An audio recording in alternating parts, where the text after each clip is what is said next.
natin itong balitang ito na si Rimulya ay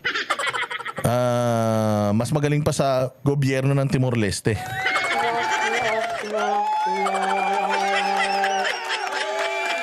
Oh, si Rimulya mas magaling pa sa Timor-Leste. Oh, Diyos mio, nagpunta siya sa Timor-Leste tapos inano niya, parang talagang pinipilit niya talaga na si Congressman Arnie Tevez, dating Congressman Tevez, ay umuwi ng Pilipinas at pauwiin ng Timor-Leste at pakialaman yung mga affairs ng yung judicial process ng Timor-Leste. Akala siguro nito nasanay kasi ito si Secretary Boying na yung maging parang diktador. Kasi dito sa Pilipinas para silang diktador dito Sa Pilipinas kaso pa lang convicted na sa kanila Oo, wala talagang kumbaga regards sa walang regard sa batas. O kung ano yung batas para sa kanya yun na yun. So ngayon parang sinasabi niya rito na pinapaalalahanan niyang Timor-Leste na sa umano'y paninikil sa kanilang legal system, ha? Walang hiya. Mas marunong ka pa sa Timor-Leste, Pilipinas lang, huy. Dito ka lang sa Pilipinas, Department of Justice, hindi ka Department of Justice Secretary sa sa Timor-Leste.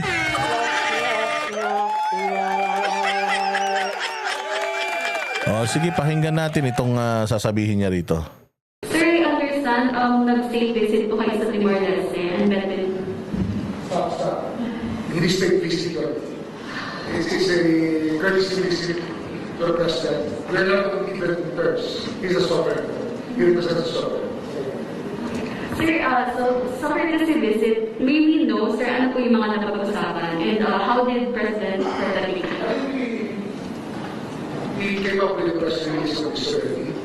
Pinag-usapan namin ng Pogo because there are attempts to bring Pogo. Okay. So pumunta siya sa Timor-Leste para pag-usapan ang Pogo. Talaga ba? Nagpunta siya sa Timor-Leste to talk about Pogo. To warn Timor-Leste tungkol sa hindi magandang dulot ng Pogo. Sino ka?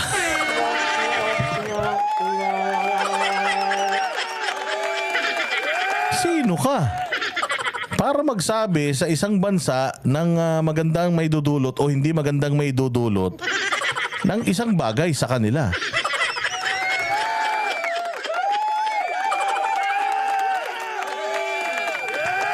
Amerika ka ba?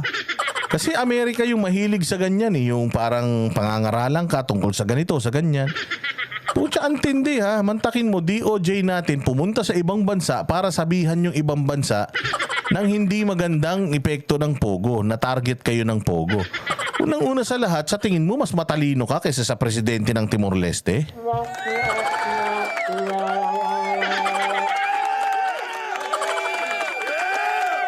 Tinanong mo man lang ba siya kung kailangan niya nung opinion mo? Tinanong mo man ba siya kung kailangan niya nung advice mo? Hiningi ba niya yung advice mo? Kung hindi, aba sir. Bida-bida.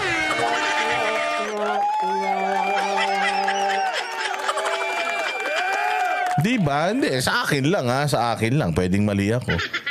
Pero ang Timor-Leste ba pumupunta sa Pilipinas para utusan si BBM? Ang Timor-Leste ba pumupunta sa Pilipinas para utusan ka sa gagawin mo? Walang pake ang Timor-Leste sa kung ano nangyayari sa Pilipinas. Dapat wala ka rin pake. Kung halimbawa man, yung Pogo pumunta sa kanila, wala ka ng pake dun. Sigurado ako, baka mas matalino pa sa'yo yung presidente dun. Siya mismo sa sarili niya makakaalam whether makakabuti ba sa kanila yun o hindi.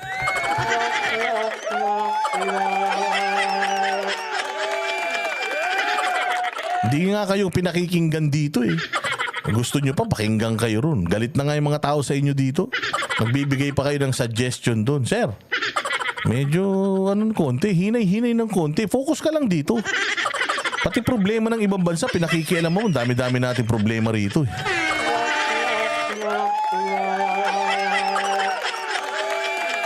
Ginamit mo pa yung Pogo. Meron ng issue ng Pogo na kayo daw yung may-ari. Di umano hindi ko sinabing kayo May mga nagsasabi-sabi dyan. Sabi nung mga nakipapanood ko sa YouTube, yun daw, lupain nyo sa Cavite, doon daw nakatayo yung mga pogo. Di umano ha. Ay, pero sabi naman nung pinsa mo, binenta nyo na yun. Hindi na sa inyo yun, hindi sa inyo yun. Pero ibig sabihin, doon mismo nga sa probinsya nyo eh. Kayo mismo, yung mga gobernador doon, may pogo nga sa inyo eh.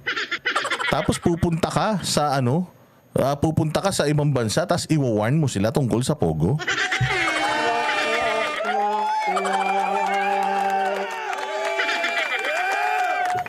Wow. Ibang klase ha. Hindi, tama di ba? May pogo sa kanila. Hindi ko sinasabing kanila yun. May pogo sa mga probinsya nila. Oo, may pogo sa mga probinsya ninyo. Ang Island Cove, nasa yan, Cavite. Hindi ikaw may-ari niyan. Pero, nasa probinsya nyo yan. Nasa, nyo yan. Kumbaga, area of responsibility nyo. Remulla, Cavite, sa inyo yan eh. Di ba? Gobernador dyan. Kapatid mo ba o pinsa mo? O, kamag-anak mo yung gobernador dyan. Pumayag nga siya na may pogo dyan. O hindi ba tapos pakikialam mo yung Timor-Leste kung halimbawa sa kanila gusto magpunta yung pogo? And it's something that we have to learn our friends, I guess. Pwede hindi natin reduce Timor-Leste friend. I've seen... Kailangan ka, kaya kaibigan mo sila. Oh, so you are warning your friends. Bakit hindi nyo winarn yung sarili nyo nung dumadami na yung pogo?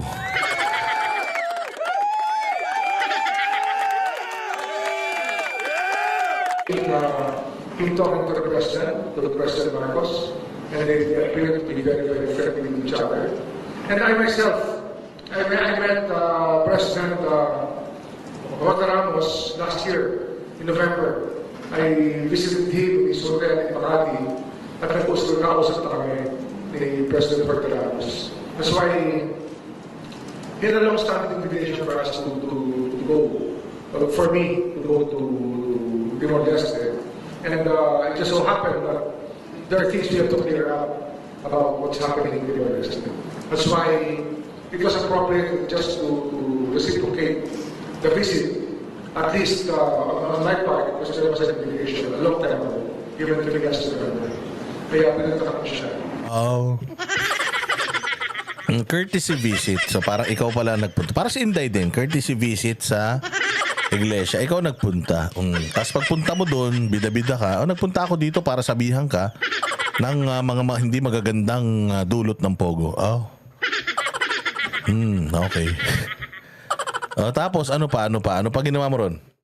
At marami kami pinag-usapan, isa ng alam ng pogo is one of them.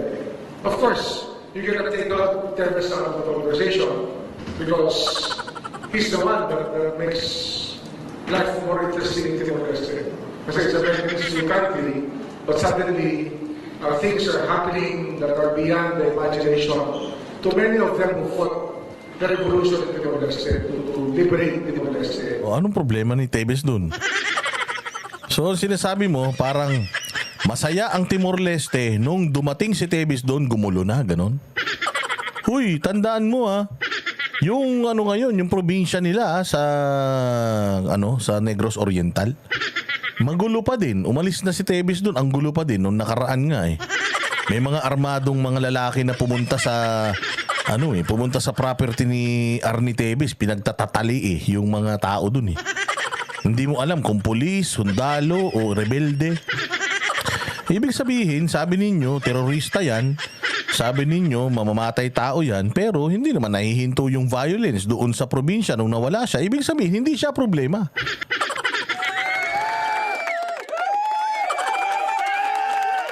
Tinan nyo ano sasabihin niya.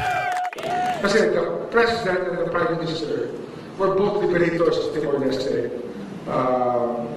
in 20 years ago. Ewan ko, ikaw nagkukwento 20 years ago, diba? Ikaw nagkukwento Tapos nagtatanong ka sa Mindang, boss, dada hanggang Timor-Leste, bida. Oo.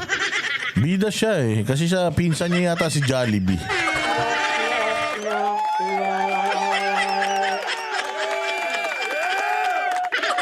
Mantakin mo, pumunta, parang halimbawa ako, di ba nandito ako. Biglang may kumatok dito, may kaibigan ako pumasok. Oy, pare, kumusta? Pasok ka. Pasok ka, pasok ka. Tapos biglang sabi nung pare mo, parang, Uy, alam mo ba na yung yung ganyang bintana hindi yan maganda? Hindi yan maganda. Pangit yung bintana na yan dahil yung bintana na yan minsan yan? Pinapasok ng langaw yan. Kaya hindi maganda yan. Palitan mo yan. Putang ina mo ka. Pumasok ka lang dito, putyak bumisita ka, putya pati bintana ko pinakialaman mo pa. Kumain ka na lang dyan, kaya uminom ka ng Coke. Pakilamero.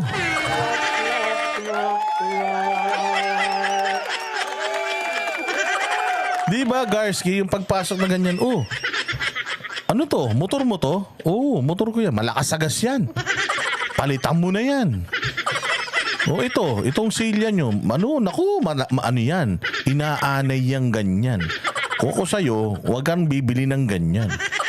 Yung bumbilya nyo, malakas sa kuryente yung bumbilya na ganyan. Bumili ka ng LED. Putang ina, mas magaling ka pa sa akin. Hindi kita pinapunta rito. Putang ina, ikaw ang pumunta rito. Tapos ikaw yung magaling.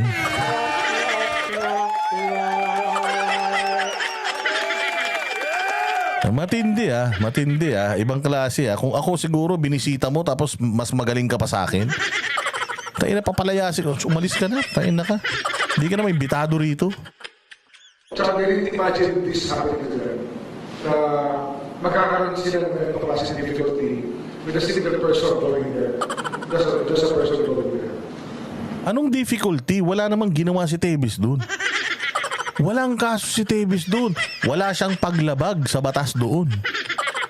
Hindi siya nahuling beating the red light doon. Hindi siya nagnakaw. Anong sinasabi mo na si Tebes? Putang inan layo. So yung liberation, yung ipinaglalaban, yung dating ipinaglalaban o pinaglaban ng Timor-Leste para ma-liberate sila, sinira ni Tebes? Sa paanong paraan? Di sana binikti na siya dun.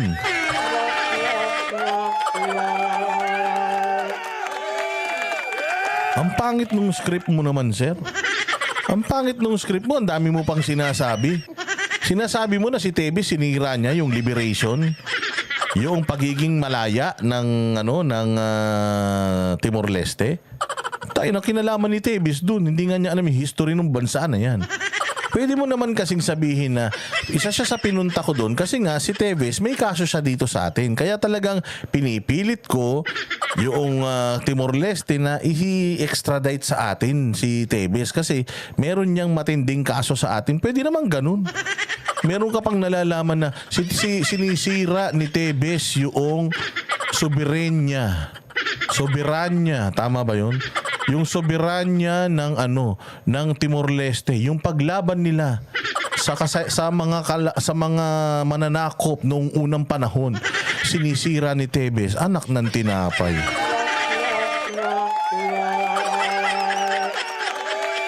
Masyado mo naman, sir, minaliit ang Timor-Leste.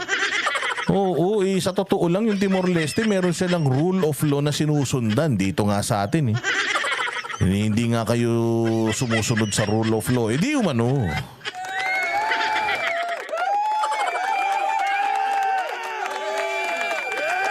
Halimbawa, dito sa Pilipinas. Hindi ba sino ba si Alice Guo? Halimbawa si Alice Guo, no? Sasabihin ng China sa atin na sinira ni Alice Guo yung mga pinaglaban ni Lapu-Lapu noon at saka yung pinaglaban ni Jose Rizal. Pwede ba yun?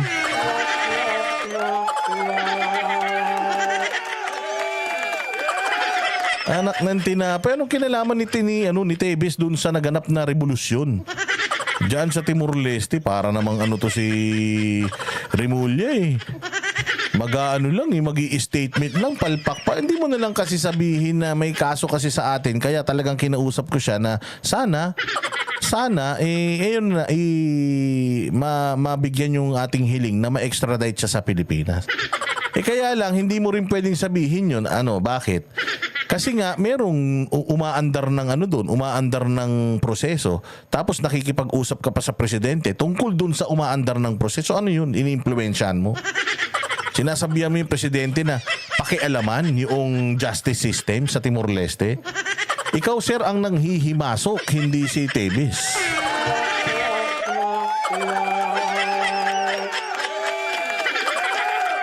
ba? Kasi na may hearing na eh. May proseso eh. May hearing na. Meron ng naka-house arrest na nga yung mama eh. Di ba meron ng sistema, aantayin mo na lang. Mantakin mo, pumunta ka doon, tapos kanausap mo yung presidente ng bansa na malaya. Tapos halimbawa, hindi ko sinabi niya, pero I am sure, pwedeng sinabi niya na, extradite mo na sa amin yun. Sige no. Paano yun? Hindi ba sa tingin mo, hindi ba naiinsulto yung presidente ng Timor-Leste kung hinihiling nyo yun sa kanya sa kabila ng nasa korte na yung desisyon? Ano yung palakasan?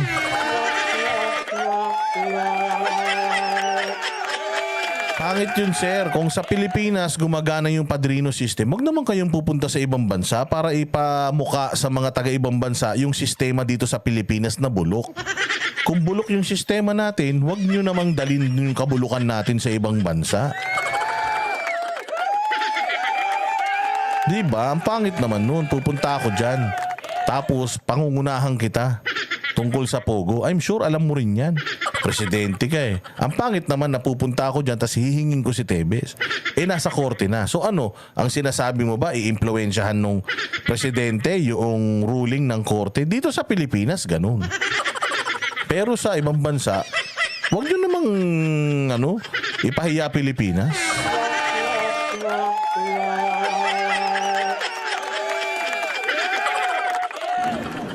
Speaking of Pogo, sir, I think meron kayong bagong discovery, sir. Ayan na, di ba? Yun lang masasabi natin tungkol diyan sa issue na yan ni Remulla.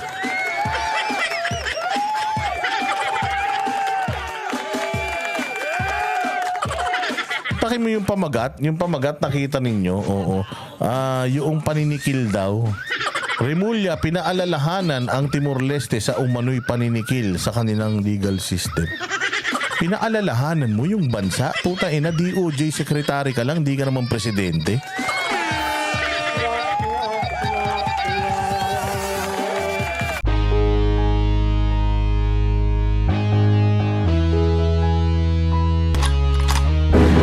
Yan ang Banateros, walang inuurungan.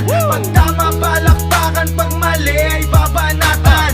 Yan ang Banateros, boses ng ordinaryong Pilipino. Banateros ay walang maka